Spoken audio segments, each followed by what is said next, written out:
Pernah tak korang tertanya-tanya macam mana motosikal yang dulu cuma dianggap kenderaan yang paling murah untuk pergi kerja boleh berubah menjadi mesin prestasi yang mampu mencecar ratusan kilometer per jam? Pada awalnya, motosikal dicipta dengan satu tujuan utama: murah, ringan dan mudah digunakan. Selepas Perang Dunia Kedua, permintaan terhadap motosikal meningkat kerana ia jauh lebih murah berbanding kereta. Tapi kemudian pengguna mula berlumba menghasilkan motosikal yang lebih laju dan lebih berkuasa. Perkembangan perlumbaan motosikal menjadi salah satu pencetus terbesar. Teknologi daripada litar mula digunakan pada motosikal jalan raya, daripada enjin yang lebih cekap, sistem penyejukan brake cakera, suspension yang lebih baik sehinggalah aerodinamik. Masuk era 1980-an dan 1990-an, muncul pula era superbike.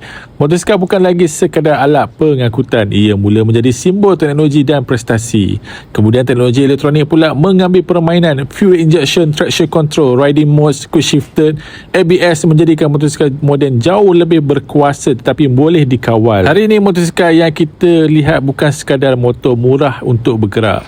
Ia adalah hasil daripada puluhan tahun evolusi teknologi, perlumbaan dan persaingan pengeluar. Dan menariknya, banyak teknologi motosikal yang kita guna atas jalan hari ini asalnya bermula daripada dunia perlumbaan.